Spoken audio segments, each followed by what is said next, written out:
What's going on, all you dads out there and all you moms? Welcome into another episode of the Fade You podcast. This is episode 130, recording on Tuesday, April 5th, 2022. Thank you for listening to the pod. Share it with all your friends. Get us some more listens and keep listening. We got some good stuff coming. This is going to be a transition episode. Put a bow on college basketball. Look ahead to Major League Baseball. We'll talk the Masters. We got lots of good stuff on the horizon. My name is Matthew James on Twitter at MatthewJames78, joined by most of the crew here tonight. So we got Joe _knows _ on Twitter, and he is rocking a sweet Hawaiian shirt on this Tuesday evening. Joe, you're looking pretty sexy over there. How's it going? Thanks, Dad. Yeah, like I said before the pod, I went on like a little boat ride over the weekend with unlimited booze, and ever since then I've just been on a little Hawaiian shirt kick. So figured, fuck it, why not? Kyle, I didn't even recognize you. You got a haircut. If you want to call it that. It was the end of an era. It was looking a little shaggy there in the back for a while. Yeah, we still got the hair on top, but I got tired of sweating and having it stick to the back of my neck, so I had to just rip that off. He's on Twitter at Kmart's _angles. Neil's wearing a disgusting looking blue shirt with a blue fucking banner in the background. The only blue I care about right now is the Kansas Jayhawks blue. But Neil, very similar to Dodger blue. Like UNC is that nice little teal, but Kansas Jayhawk blue is almost as beautiful a color as Dodger blue is. Neil's on Twitter at Big Deli Buckets. He's going to have lots of baseball stuff coming up here shortly, as we're just a couple days away from opening day, and not on video per usual because he just, I don't know, he can't figure it out. Chris Duke, did you sell any windows today, Dad? I did. I sold a few windows. A little $3,300 order. No biggie. It's kind of shitty, but it'll do. Every little bit helps. I'm not on video today, Dad, because I am on the road, and I'm not in my little office like we were with Taylor Mathis, where I have my nice little Cox hat on and my Fade You shirt on. So I'm letting you gorgeous dads be on video tonight. Your car is your office, Chris. Exactly. He's on Twitter at HazmatSuit23. Speaking of Cox, by the way, not going where you think we're going. Congratulations to the women of South Carolina, the Cox national champions. Lady Cox. Nice. Something like that. Make sure you're following Fade You on Twitter at Fade You Sports. We are trying to create some new shit for you guys. So we do have a YouTube channel that is in the Twitter bio. We actually have a TikTok now. Chris is the star of the TikTok. We have one video from us celebrating and banging Georgia State at the 16 seed, covering versus Gonzaga in the clubhouse at the Westgate. That video stars Chris. So check us out on TikTok. That one is actually at Fade University. We have the trademark. We might as well fucking use it. So we are on Twitter, YouTube, TikTok, and we'll see where else the summer takes us. But let's put a bow on college basketball. Last night went really well for yours truly. Neil, you said it earlier in the text group, could not have been a better result. Game goes under. I mean, I didn't really feel like I wanted to kill myself at any point. Going back to what we said yesterday on our pregame stream, it was, I think, in fine shape pretty much throughout. Although when Kansas came out possessed to start the second half, you started to wonder if is this going to just be a crazy pace the rest of the way. It was not. Game went under. UNC covered. Now, maybe I hedged it wrong because I did the same on UNC spread and money line, so those just cancel each other out. But Kansas wins the game, cashes the futures ticket. It was amazing. I mean, what do we think of the game? That was a classic. Yeah, 100%. I mean, to be down the way they were, they just looked dead, at halftime. Figured they were going to wake up. I mean, I tweeted you guys, I took the Kansas over 42.5 points in the second half. So that hit nicely. And never in a million years did I think that North Carolina wasn't going to get to 70. and was heartbroken because I had both teams to score over 70. So yeah, just didn't think that was going to happen. But Kansas woke up and they just came out. They were pretty dominant. And I mean, I can go back to our pod that Kyle and I did about college basketball. We said we couldn't speak enough about how good Remy Martin could be and what a difference maker that kid could be for this team. And he sort of gave that whole Kansas team a shot of life in the second half. They all kind of woke up and got their act together, and kudos to them. Shout out to UNC, the way they finished this tournament. They finished the tournament with 6 straight covers, and they covered 10 out of 11 to end the season. I think the only non-cover would have been the ACC tournament against, who'd they lose to, Virginia Tech? Virginia Tech, yeah. Okay, that's probably the only one. Kyle, you're on record at saying taking points is for pussies. How about them apples? I mean, I'm just really dumb. Like, I have Kansas in the future as you did, and I still play them first half game. Kind of worked out because Den was on UNC, whatever. We all know I pick and choose as shit, but I don't know. Like, it's just made me kind of reconsider. I need to take some of our Fade You courses whenever I can pay for those, because I clearly have no idea what I'm doing. Like, I would fade me until eternity, not listen to a thing I say, because I don't know a fucking thing. I still think points is for pussies. Anytime you're laying juice, fuck that. I like what you did personally. That's what I like doing. Money line and take the points. I'd rather split 0 than anything. I'm fine with that. Go for the bigger payout because I'm selfish. But yeah, Kansas on that inbound, stepping out of bounds, that to me was like, yeah, that makes sense. We saw that coming as soon as I placed more money on Kansas. Got lucky with the halftime lines, thanks to Kelly, because I was very tempted to bet UNC there. So I just followed that and, kind of made back some of those losses. I mean, we talk about it all the time. The end of game shit gets crazy. Like, Yeah. I mean, we had over, Chris, what did we have over in the second half? Was it 79 because of Den? Yeah. Yes. Yeah, big middle. Yeah. And we fell 1 point short. Is that right? 3. You got to think. A few points short, but 76. I mean, it would have probably got there if Kansas stays in bounds and they get fouled, make a free throw or two, and then you got to assume maybe North Carolina goes, and then maybe there's more points. But yeah, that step out was huge. So we talk about it all the time, like the end of games in these are kids, like they're gonna make fucking weird mistakes, and they certainly did, and that had some implications on the end of the game. People were surprised that Kansas didn't foul when they were up 3, and they let UNC have a look. I mean, a team that had been making a lot of threes in this tournament. So crazy game. I mean, was it the biggest second half, biggest comeback to win a championship since for how long? Did anybody catch that on the broadcast? I didn't see how long, but I did see it was, the biggest. Thought it was like 1974 or something like that. So, man, the hell of a game. So to put a bow on March Madness, this is from Dave Tooley, and then Josh Applebaum retweets it. Chris, you'll love this. Great March Madness for contrarian bettors. Dogs go 56.5% ATS. Unders go 55.6% ATS. You want to just remind people why this is?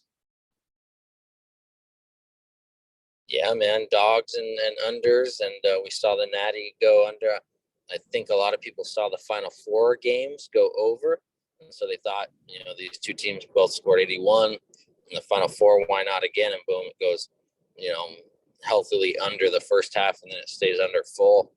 And so this game, like we talk about, when it gets later on in the season, teams get tight. We saw that with Raptors and Golden State in the NBA last couple of years, and it's just people tighten up and people slow it down. And so good for us, good for dog bettors, and just wish Den happened to come in on Kansas. But oh well, I'm glad for you guys. You guys catch your futures.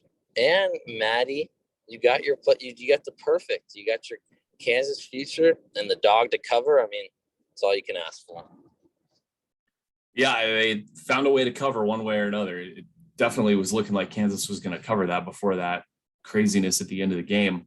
Applebaum will talk about it all the time, that when the events get bigger, the public comes out of the woodwork, whether it's the Super Bowl, whether it's March Madness, and that's why you get inflated lines, you get inflated totals. We talked about that on the Two Dads One Ball yesterday, that it seemed like everyone in the world was on the over, yet the number was coming down. I think it ended up closing at 151.5, despite everyone on the over. So, and sure enough, the game goes under. But when the public bettors come out of the woodwork, Chris, you'll say this all the time too, is they love to hammer faves and overs. And so if you can hold your nose a little bit and take some dogs and take some unders, you can have a profitable tournament. And sometimes it's as simple as that. So anybody else have final thoughts on college hoops? Fun tournament. I'm sad. I'm sad too. I thought one other sort of interesting note, giving credit to UNC, they were 175-1 entering the tournament to win. So I was listening to the Superbook. Those guys do a podcast, and they had some huge liability on UNC futures. So they were definitely rooting for Kansas to win last night at the Westgate there. So not surprising considering how huge that number is and how well known of a school UNC is, that people are going to at least take a shot on it, right? Yeah. Next year will be interesting for people. One of the fun parts of this season for me was having that Kansas future all season from literally last summer. So just because the season is over doesn't mean you should stop paying attention. Like, look for guys that go in the transfer portal and look and see if guys are going to unexpectedly return when they could have declared for the draft, and who's going to have continuity next season. It's kind of fun to fire a few futures over the summer and get numbers that, when I took Kansas at 15-1, it was thinking that in season, if they do what they're supposed to do, they're going to be one of the favorites to get a 1 seed. So it would just present good opportunities for hedging down the road. And that's exactly what happened. One team that I did read today, somebody was talking about Arkansas being worth a look to win it all next season, that they, Musselman will be active in the transfer portal. And I believe they have a pretty big time recruit going there. Neil, Kyle, have you guys heard that? I know they had a good draft class, but I don't remember who it is at this point. Okay. So for futures, the usual suspects will be up top, your Duke, Kansas, Kentucky, but look down the list a little bit. You might find some good value on a team that could, have a really good season, and then you have a really good number because you bet it real early. So keep an eye on that stuff. Pay attention. The futures market is ripe, not just in college hoops, but in many sports. So with that, let's transition to baseball. Talking about futures markets. Not a lot of value on the favorite this season, I don't think. Neil's repping them quite strongly as of right now, but we are all excited for baseball season to start. Just a couple days, right? We have games on Thursday. Yep. Not every team is in action though. Not right? every team. No. Okay, so we'll start on Thursday, and then as the days go, get back in action. What are we excited for? I mean, obviously we're excited we're having a fucking season, but anybody going to a game soon? I might go next Friday when I'm in Arizona. I've never been to the ballpark, and it would just kind of be nice to finally check it off the list. A great stadium. I've been there. Yeah. I've been outside of it plenty of times, but never stepped foot in it. So I think I'm going to try to finally check that off the list if it works out. I know you're not much of a drinker, but there is I don't know if they still do it. Oh, okay, good. Sorry guys. I thought I muted myself, but there's a bar at the stadium that you can pay, like you buy the cup and then you get a beer for like $3, and it's like a 20-ounce beer, and it lasts the whole time. So you just go back and refill it, just get torched. I mean, I pick and choose my spots. I'm a drinker when I choose to drink, but I don't like drinking every day anymore. Yeah, just ask the guy in downtown or Fremont Street that works at that Subway if Kyle's a drinker. By the way, speaking of baseball, if anybody hasn't listened to our last show with Taylor Mathis yet, go back and listen to that. She talks a lot about how she's going to approach MLB props, some futures she has. So that would be a great episode to go back and listen to, number 129. And guys, I'm going to just re-record that. Yeah. Re-record that. I'm waiting for this fucking thing to stop, but because since I'm recording the meeting, I don't know if I can mute my mic, if that'll fuck with. I need to just try that sometime so I know. We're not live on YouTube right now. No, I didn't do it for this one. God damn, live. that's fucking annoying. Chris, tell your fucking cousin to go get their shit together.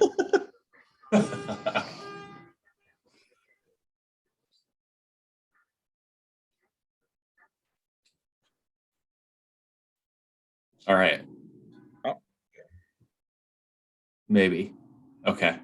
All right. I'm going to say that again, and then we'll continue. Speaking of baseball, if anybody hasn't gone back and listened to episode 129, the last one we recorded before tonight, that was our show with Taylor Mathis. Talked a little NBA, but talked a lot of baseball with her, both how she's going to approach props and some futures that she liked, that we liked. So that's a great one to go back and listen to. Taylor was an awesome guest. But continuing with our shit, what futures have we fired? Win totals, divisions, MVPs, most home runs. What do we got, Dads? Joe, I know you had some, speaking of the Taylor show. You want to rehash some of what you had? Yeah, Taylor and I were on a couple of the same sides for some MLB futures. She loved the White Sox. I don't really like that one that much, but we both love the Blue Jays to win the AL East. It's like plus 250, somewhere in that neighborhood. Love that because all the square Yankees and Red Sox fans are going to be nuking their team, so you can find value on the Blue Jays.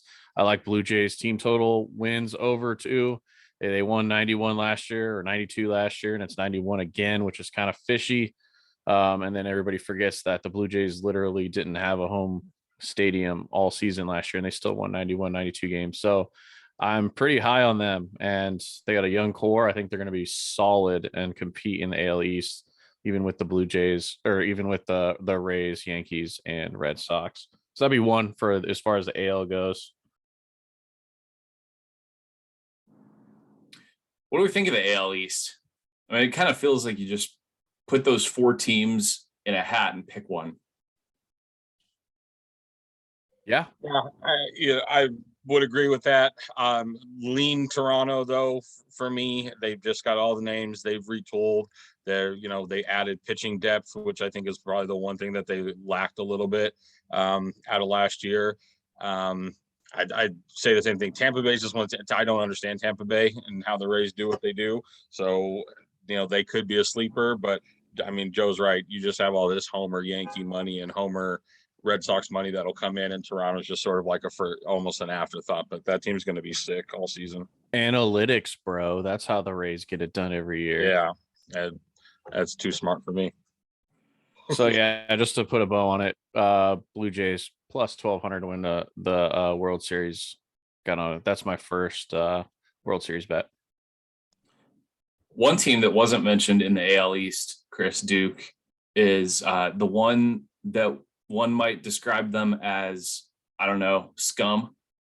Do you want to get a quick word in on your poop, your Orioles? Are you going to be looking to back them? Oh man, I'm gonna look for my spots. We know Means was very good John at Means. the beginning. Yeah, and he ended up with like a 3.57 or something. So it went downhill, but that's still decent. We'll find our spots and see if we can catch them as way inflated home dogs. Yeah, I know nobody gives a fuck about fantasy baseball or fantasy sports in general on this pod, but yeah, I just drafted John Means, so no big deal. Look for a good season out of him. For those unfamiliar with the show, Chris is he's our poop better. He's going to look for the teams that no one wants to take, and he's going to fire them when they're plus 200 or maybe a first 5 at plus 160 and some shit. So if you're going to bet on the worst teams, Chris is right. You do need to pick your spots, and maybe you can go get an advantageous pitching matchup. You can capitalize on guys being rested on the favorite, something like that. So the Orioles are not going to be the only team on Chris's list. Maybe we'll touch on a few more of those. Is Matt Harvey back with the Orioles? I hope so. Oh, that would be incredible. But that's the thing, is it's hard to just fade him blindly because the juice and I try to do it every which way. I do like, the opposite team's first 5 team total, but then it's inflated a fuck to like 5.5. It's hard to fire it at that point. Once everybody catches on to the fade, you kind of lose that advantage you have where they know everyone's going to fire it. So like Joe said, the team totals will be higher than they maybe should be. The juice will be more than it should be. So it's kind of tough when that rolls around. Neil, other than Dodgers win total over, which is apparently the most free money the books have ever given out, what are you looking at? So going back, let's start off with another guy we loved to fade last year. Matt, if I told you that there is a team that literally signed Dylan Bundy and have every intention of making him a starting pitcher blindly without knowing the team, and you may know, are we firing an over-under on this team? Bundy. God, I feel like I heard where he went, but it's escaping me. Joe, do you know?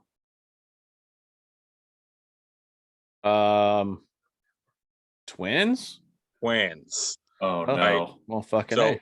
the Twins, who already had the second worst ERA in the AL last year, only behind the Baltimore Orioles, have now picked up Dylan Bundy. I love the Minnesota under. It's at 81. It went up 3 games from 78 because I know they were right in line with Detroit. They were right in line at 78. Twins get Carlos Correa. It jumps to 81.5. Huge fire for me on the under. This team, again, second worst ERA, and they lost their 2 best pitchers. Berrios left, Pineda's gone. So 2 guys who had, over 100 innings pitched, ERAs at like 3.5, gone. And they're replacing them with Dylan Bundy and Sonny Gray.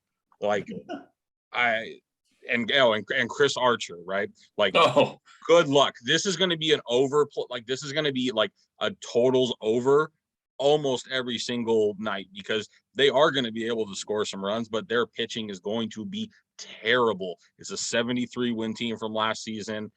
Like, I don't understand pitching alone. This is going to be one of the worst pitching staffs in all of baseball. So I love the Minnesota. I thought it was a gift that it went up 3. Carlos Correa is not worth 3 wins to any line.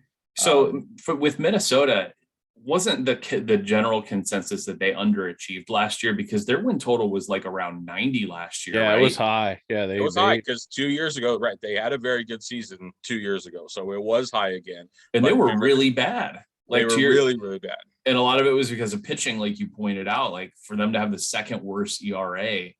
But they still hit, they hit the second most home runs of any team in the AL last year. So you've seen is a home run centric, but you don't have Donaldson anymore. Donaldson's gone, so that's kind of, you're just going to swap Donaldson for Correa.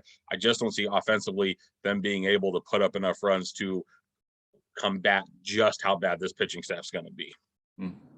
And Nelson Cruz was a big part of that too, right? Is he gone? So he is gone. Yeah, he went to National. Yeah, whether they trade him to Tampa last year at the deadline, and then Nelson Cruz is he's in Washington now. Dude, yeah. How the fuck is Nelson Cruz still in the majors? Dude, I swear to fuck, he hits 40 homers every goddamn year. He's like 47 years old at this point. And he's probably going to hit 40 homers and have 100 RBIs like every other fucking season. I don't know if we'll have 100 RBIs. Washington is garbage, but he'll hit us 40 homers. He's a dad. I think he had the most since 2010. I think he's got the most homers since then over the last decade or so. So he's a machine for sure. Still going strong. What else, Neil? Gonna go back to the well a little bit. I did Cubs under last year. I'm gonna do Cubs under again this year. Sorry, Taylor. Yeah, I just don't see it. I mean, right, this thing. So the Cubs go 71-91 last year. And remember, like, my whole handicap, my thought process last year was they were just going to sell at the deadline, and they sold every fucking piece that they had, right? So this was like almost a 500 team. They were 44-46 with Chris Bryant, Rizzo, with Baez, with Kimbrel, and then they all left at the trade deadline, and they proceed to go like 26-50 the rest of the year. So they don't have anybody. I mean, they don't have anybody. They picked up a lot of like weird sort of veteran pitching pieces. Like they added Marcus Stroman and Wade Miley, some guys that just kind of are head scratchers because I'm not exactly sure what direction they're going. I think they could be sellers again. And, you know, we don't look at schedules too much in baseball because there are 162 games, but like the Cubs really got screwed with interleague play this year, right? So the NL Central has to play the AL East, by far the most challenging division. So they've got to go through the Yanks, the Red Sox, Tampa Bay, and Toronto. And then on top of that, obviously their in-state rival, they've got 4 games against the White Sox, right? So you just have kind of a gauntlet of an interleague schedule this year that they didn't have last year. I don't see how this team gets better from where they were last year, because when they were decent, it's when they had their pieces, and their pieces don't exist anymore. So I think this is going to be a team that just continues to struggle all season long. I kind of hate this Cubs team. They got Chris's boy Smiley. He's in that rotation too. Drew Smiley. Love some Smiley. Oh, hammer, fade that cock. So I want to ask this about baseball, and then we can get back to any more futures. Obviously, we have a universal DH now. How does that affect the way we look at totals, Joe? I mean, they're naturally going to be a little bit higher, I suppose, because you got basically 4 or 5 at bats with an actual hitter, or I guess you could double it if it's both NL teams. But yeah, I don't know how much it's going to affect it. I think it's more affecting it helps NL teams that would formerly have to pull their pitcher early because they're in a spot where they need to leave, or they would have to pull their pitcher because they could score a run, right? They would have to pull them out, put a pinch hitter in, but now they could let that pitcher stay in and also keep their lineup. So I think that's where it kind of goes both ways there. And I've kind of been thinking about this, man, from a perspective, we did you and I both did a lot of strikeout props for pitching strikeout props. So I've kind of been torn because, just like Joe said, we always worried, you get to the 5th inning and your guy's rolling, he needs one more strikeout, but he's second up, to bat. Are they going to let him hit? Are they going to pinch hit for him? What are they going to do? You get rid of that, to Joe's point, so you're not worried about that so much. So if your guy's dealing, he's going to go back out for the 6th. But at the same time, for NL, you don't have, for pitcher, you're not facing pitcher to pitcher anymore. So where you used to get, what I think it was Alex Wood had, like, at one point during the season, Alex Wood had 19 at bats and 18 strikeouts, right? So you're not going to face a pitcher. So it's going to be interesting to see where they sort of deal some of these NL pitcher strikeout props, at least, especially to the beginning of the season. Yeah, counting on that free strikeout or 2 or 3 when it's, the pitcher spot in there. It's a total game changer. And I'm curious what the books are going to do with the numbers. Like, are they just going to slightly inflate and raise some of this stuff? Like Joe said, naturally, I mean, you would think hits will be up and scoring will be a little bit up now that you have an actual hitter in there. But I guess we'll have to see. These first 2 series will be really telling to see how that plays out with the DH. I mean, I don't know how I personally feel about it, but I mean, whatever it is, what it is, and we're going to have to adapt. Yeah, whatever algorithm they have for the AL all these years, they'll probably just apply to the NL, and it'll be a thing of the past in a few weeks. We'll be telling our kids someday, do you guys know pitchers used to hit? Yeah, it was fucking awesome. And some of them actually could hit, and that was fucking sick. Right. I will say there was nothing. Yeah, there was nothing better than seeing like Bumgarner and seeing. I remember Carlos Zambrano with a bat in his hand was was legendary Incredible. back in the day. Like, I love that guy. Nothing will top Bartolo Colon's bomb in San Diego. Yeah. Agreed. Wow. Although Mad Bum going yard twice on opening day against Arizona was electric city, and I was there, which was fucking awesome. But fuck you, Mark Melanson, for not being able to get 3 outs and blowing the save and losing anyways. Jeez. Any last win totals or futures you want to throw out quick? Yeah, real quick, I'm gonna do an over. And I think just it was an interesting case study. So the Seattle Mariners last season, and this for our boys at Turtle Sports who love themselves some Mariners, they go 90-72 last season, had a phenomenal year record wise. They had a negative 51 run differential on the season, right? The only team to be above 500, and they're well above 500, right? Yet they had a negative 51 run differential. So their season win total is down. It's 84.5.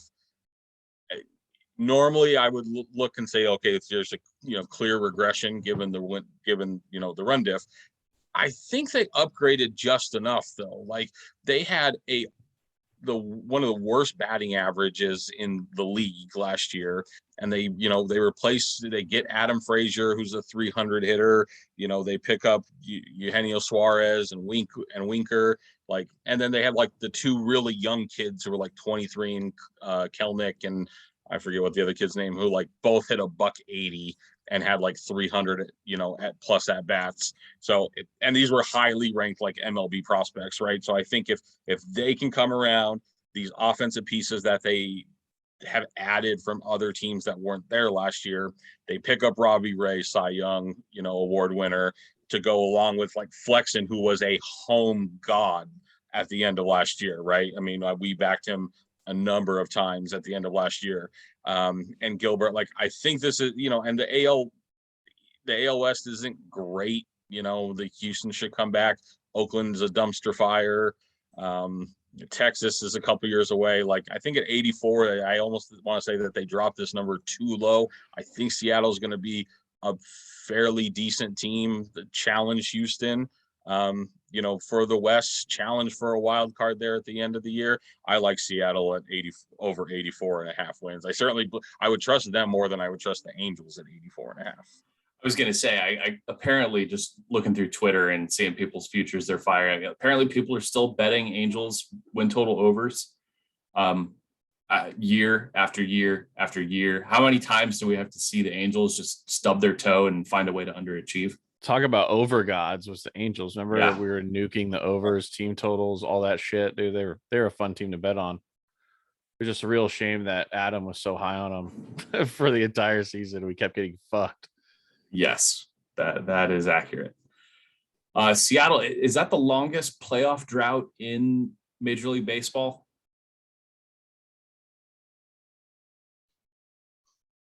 Thought I read that about the Mariners.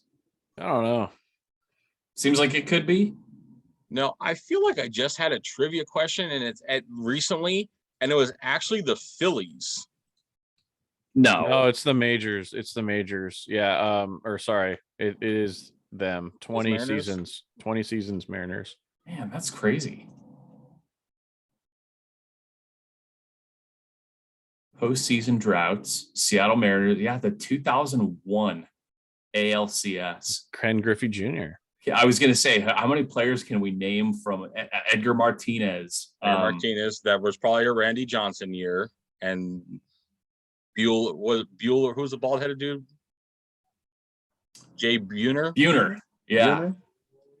Buhner? Is that the year they won 106 games or something? I was gonna say that was when they won a ton of games. Yeah, That too.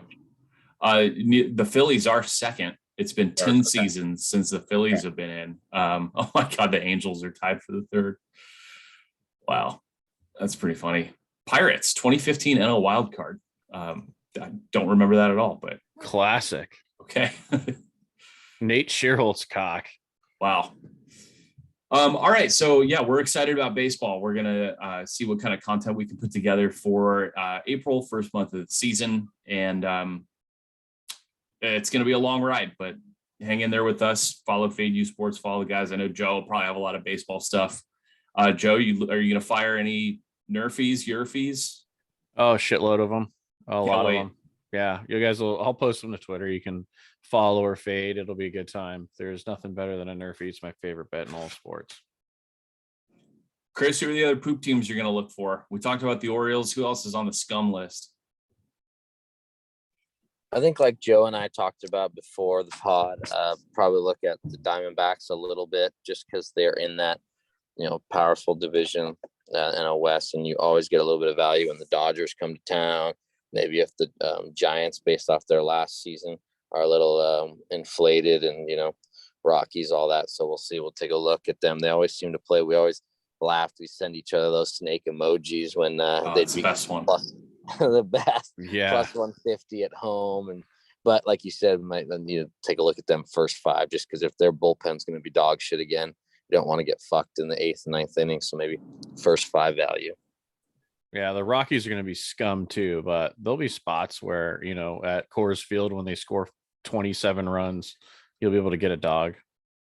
Who's their pitcher we like, Neil? The Rockies. The dude who is really good at home, the young guy. Is it German Marquez? No, He's good too, though. Yeah, he's a tall lefty. Give me a sec, I'll find it. Yeah, he was kind of like Means. He started out really, really hot. Austin Gomber. Gomber. Yep. Yeah. Yeah, that dude was pretty good. And some of these guys we talked about had insane home road splits too, I think. I know for a fact Flexen was one of them.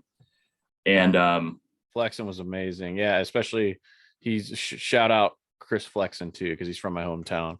That's right. So keep an eye out on for Gomber. The other one, Matt. Yeah, the other one, Matt, was Blake Snell's home road splits. Oh yeah, that was a fun one. Yeah, he was he had like a 2 ERA at home and like a 6 and change on the road. He was awful on the road. I love that guy. I can't wait for the Dodgers to start Andrew Heaney for us. That's going to be amazing. Wow, that would be. He's another with the fade guys, or he was a Yerfie guy, and the Dodgers are starting him or gonna start him. The Dodgers have resurrected a number of guys, and they have made some guys who are just okay on other teams into stars. And if they can resurrect Andrew Heaney, that will be truly impressive. All right, good stuff. Yeah, baseball. I mean, it's going to be a good time. So, as if that wasn't enough going on, we have the Masters starting in 2 days, and holy fuck, are we excited about the Masters? Tiger Woods, as of this recording, is going to play. Now, I've heard a lot of discourse on Twitter over the last couple of days. There is one camp that says, if there was ever a guy you can never bet against, it's Tiger. And if anyone can do it and make the cut and contend after the shit he's been through, it's him. And then there's another camp that says there's just no way. It's not humanly possible. Fade the hype, bet on him to miss the cut, bet against him in matchups. Chris, what do you think? Yeah, you guys are kind of, I agree if there's anybody that you don't want to fuck with. I just think I'm going to look to lean against it. I just think, yes, it's cool. He's out there walking. It's practice rounds. I just don't know if he can hang out there when it's, push comes to shove. Because I think last time, didn't it take him a little bit? Last time he came back, he got oiled up in 18, and then in 19, there was the talk of he might, and that was when you, Matt, got him at a great value, and you guys hit that future, and you came all over the place. So everywhere. It was very sticky. Kyle, what do you think? I mean, it's probably somewhere in between both camps. Like, I don't feel like the competitor Tiger is that he'd go out there not thinking, like he said, that he could win it. Is he going to contend? Like, I don't feel like that's possible given, what he's gone through. But I mean, I'm definitely for shits and kicks. Like, I'm definitely going to bet on him to make the cut. He knows that course so well. It's just, I feel like the weekend, that's where it's going to be hard. Fatigue, endurance, the leg, even his back, his old injuries, eh, I haven't even checked the weather. So, I know today got rained out. So he's practicing tomorrow, another 9 holes. So who knows? But I mean, you can never count a guy like that out. He's got that, Mamba mentality, if you will. He's got the killer instinct. He's got that thing that very few guys across any sport have ever had. Right. Joe, what do you think? How should people look at Tiger this week? I'm with Christopher and also with our mom Kelly in our group chat, looking to fade him on matchups and everything. I'm not opposed to firing some Tiger bets on the weekend, but risk right now because it's just the uncertainties there. We don't know. I think he's going to be able to play golf. I don't think that motherfucker's going to be able to walk. I think that's going to be the issue because Augusta's incredibly hard to walk. So, I there's nothing. I don't want to bet on his first 2 rounds. I'll do something on the weekend if he makes the cut. But I do, like Chris said, I do lean. Like I said the other day, I'd probably put a lot of money on him not making the cut prior, but that's the only bet I'd place. Joe, right have you seen the lines, like what he is for matchups? Like, is it even worth fading him? I have not seen them yet. I looked prior to this podcast. There was nothing in our books for me to see. Yeah. So those are the only things I would lean towards, but I just don't have enough information right now to be able to fire anything. Yeah.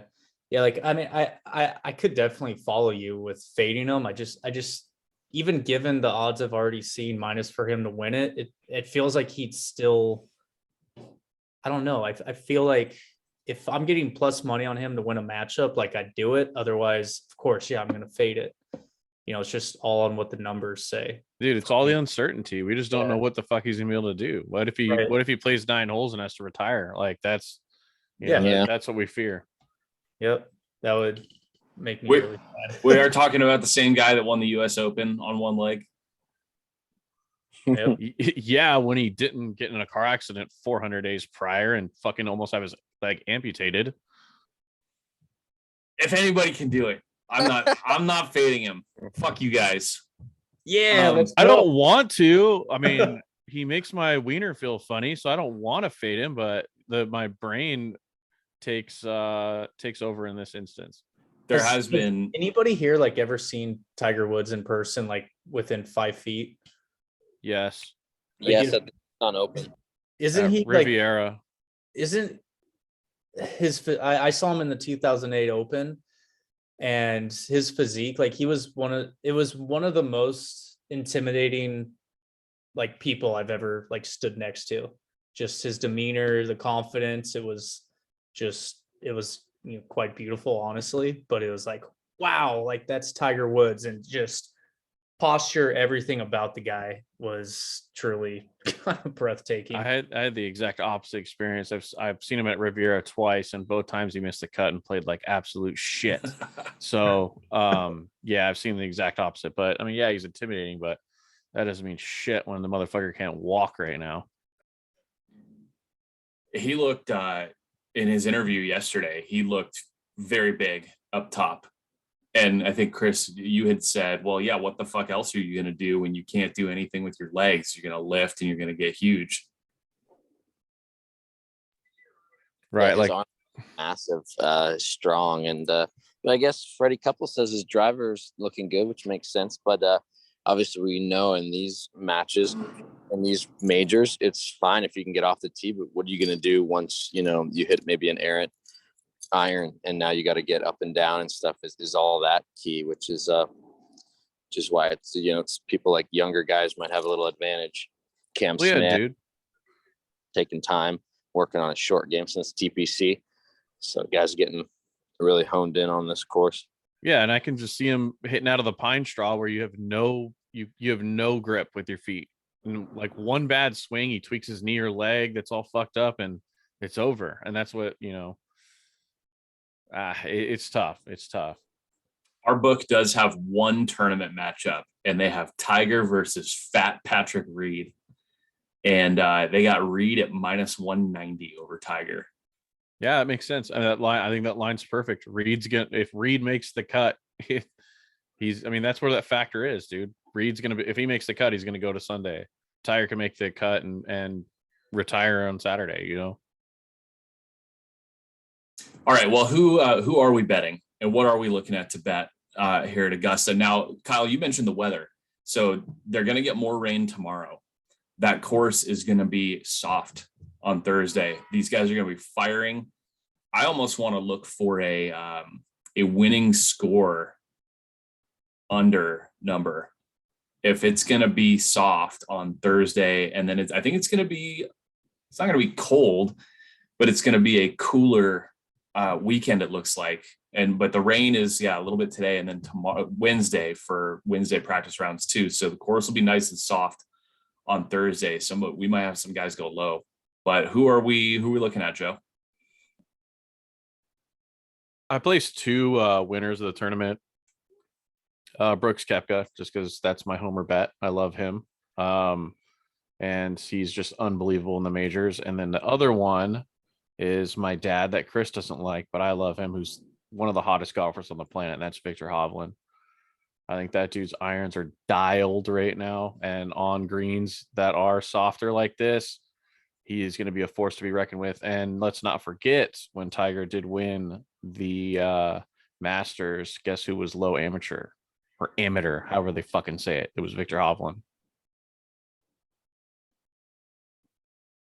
Yeah, that Hovland he's got a nice cock, and he's going to do it one of these times. Joe, you don't love Brooks Koepka. You would have a baby with Brooks Koepka. That's how. Yes. Let's not underscore the man love you have for Brooksy. It could not be quantified how much I love him, and it's not even his golf game as much as I love his personality and his outlook on golf. I think he's fucking hilarious. He says like, "Oh yeah, we need to cut golf to like 14 holes so we can get to the bar quicker after."